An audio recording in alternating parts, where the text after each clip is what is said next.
Hello दोस्तों, हीटी films में आप सबका बहुत बहुत स्वागत है। अपनी बेटी को धक्का देकर नीचे जमीन पर गिरा देती है और फिर एली उसके ऊपर चढ़कर उसके आंखों में टैटू बनाने की सिरिंज डालने ही वाली होती है कि तभी फ्रिजेट अपनी आंखें बंद कर लेती है और एली उस सिरिंज से फ्रिजेट के गाल में काट देती है।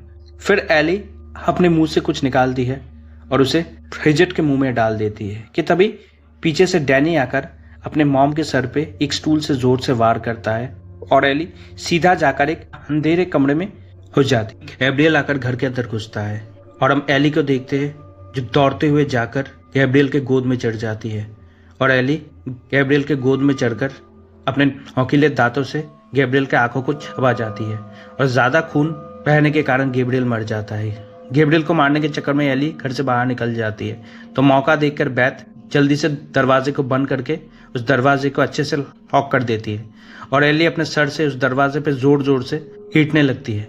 फिर वो लोग एक भारी सामान लेकर दरवाजे के सामने रख देते हैं ताकि एली दरवाजा तोड़कर अंदर न घुस सके और हम उन बच्चों को देखते हैं। अपनी मॉम की ऐसी हालत को देखकर वो बच्चे डर के मारे थर थर कांपने लगते हैं। फिर बेथ दरवाजे के सामने जाती है और चुपके से बाहर देखती है। बेथ देखती है कि एली बिल्डिंग के सारे लोगों को एक एक करके मार रही होती है और जमीन पे पूरा खून ही खून है। फिर अचानक एली दरवाजे के सामने आकर खड़ी हो जाती है और बाहर से उन्हें ही घूरे जा रही होती है। फिर बेथ एक कमरे में जाती है और कमरे की खिड़की को खोलकर बेथ ऊपर से जोर जोर से चिल्लाती है मदद के लिए। हम देखते हैं कि नीचे उसकी आवाज कोई भी नहीं सुनता है क्योंकि बाहर जोर की बारिश हो रही होती है और बेथ इतनी ऊंचाई से चिल्ला रही होती है कि उसकी आवाज नीचे तक नहीं पहुंचती है।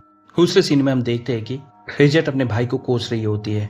वो कहती है कि ये सब तुम्हारी वजह से आज हाय डैनी, तुम्हारी वजह से ही आज मॉम का ये हाल है।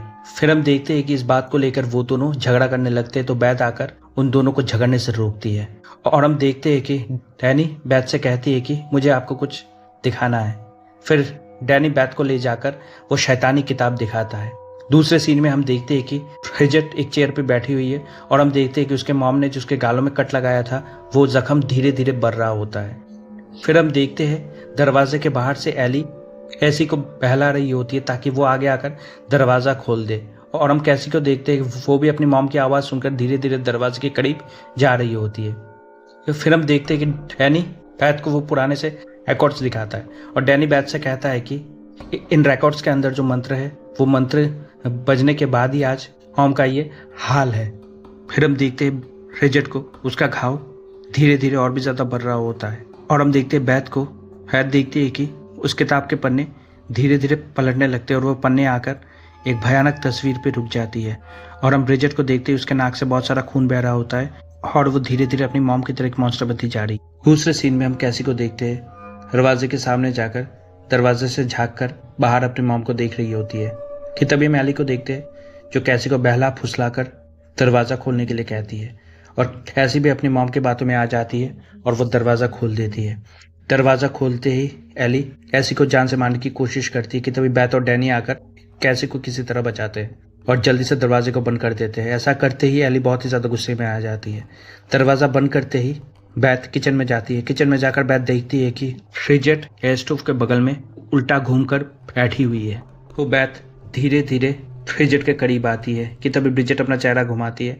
हम देखते हैं कि वो शैतानी आत्मा ने उसे भी पॉजेस्ट कर लिया है और ब्रिजेट एक कांच के ग्लास को चबाकर निगल रही होती है और फिर वो बेथ की तरफ देखकर हंसने लगती है और फिर वो आगे बढ़ती है बेथ को मारने के लिए कि तभी बेथ एक हथियार से ब्रिजेट के चेहरे पे जोर से वार करती है और ब्रिजेट बेहोश हो जाती है कि तभी आवाज़ सुनकर डैनी किचन में आता है।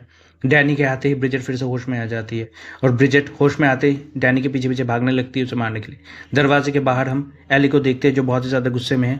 गुस्से में आकर वो दरवाजे पे जोर जोर से मारने लगती है। डैनी भागते भागते एक कमरे में जाकर घुस जाता है और ब्रिजेट भी उसके पीछे पीछे कमरे के अंदर जाकर घुस जाती है। कमरे के अंदर घुसकर ब्रिजेट की नज़र पड़ती है कैसी के ऊपर तो वो कैसी को मारने के लिए आगे बढ़ती है। कैसी एक हथियार ब्रिजेट के मुंह में डाल देती है और कैसी उस हथियार को ब्रिजेट के मुंह के आर पार कट देती है। ब्रिजेट उस हथियार को अपने मुंह के अंदर से बाहर निकालती है और फिर ब्रिजेट उन सब के आंखों के सामने ही अपना दम तोड़ देती है। फिर बेथ और डैनी ब्रिजेट के लाश को एक कपड़े से ढककर एक रस्सी से बांध देते हैं ताकि वो फिर से बाहर ना निकले। फिर बैथ डैनी से कहती है कि मुझे वो रिकॉर्ड सुनने हैं। तो डैनी कहता है कि पूरे बिल्डिंग में तो इलेक्ट्रिसिटी नहीं है, उसे चलाने के लिए तो इलेक्ट्रिसिटी चाहिए। तो बैथ एक बैटरी की मदद से इलेक्ट्रिसिटी लाती है और फिर बैथ एक कमरे में जाकर अकेले बैठकर उन रिकॉर्ड्स को सुनती है। बैथ उन मंत्रों को बैठकर चुपचाप सुन रही होती है और हम बाहर एली को देखते हैं जो बहुत ही ज़्यादा गुस्से में है। गुस्से में आकर एली अपने बड़े बड़े नाखूनों से दरवाजे पे खड़ोच रही होती है कि तभी एली की नज़र पड़ती है उस बिल्डिंग के शेड की तरफ। तो एली उस शेड से होते हुए घर के अंदर घुस जाती है और हम ऐसी और डैनी को देखते हैं जो कमरे के बाहर खड़े होकर बैथ का इंतजार कर रहे होते हैं कि तभी हम देखते हैं ब्रिजेट को जो उनके पीछे आकर खड़ी है उन्हें मारने के लिए। कि तभी डैनी घूमता है तो डैनी देखता है कि ब्रिजेट उनके पीछे ही खड़ी है और ब्रिजेट कैसी को मारने के लिए आगे बढ़ती है कि तभी डैनी बीच में आ जाता है और डैनी ब्रिजेट के पेट में एक चाकू घुसा देता है और डैनी भागते हुए किचन में जाता है। तो ब्रिजेट भी उसके पीछे पीछे किचन में जाती है और ब्रिजेट उस चाकू को अपने पेट से बाहर निकालकर डैनी के हाथों में घुसा देती है। फिर डैनी जोर जोर से दर्द के मारा चिल्ला रहा होता है तो ब्रिजेट डैनी के मुंह पे खून की उल्टी कर देती है और ब्रिजेट उस चाकू को निकालकर डैनी के सीने में घोंप देती है। फिर डैनी ब्रिजेट के शरीर में आग लगा देता है और ब्रिजेट डैनी के सामने जिंदा जल जाती है।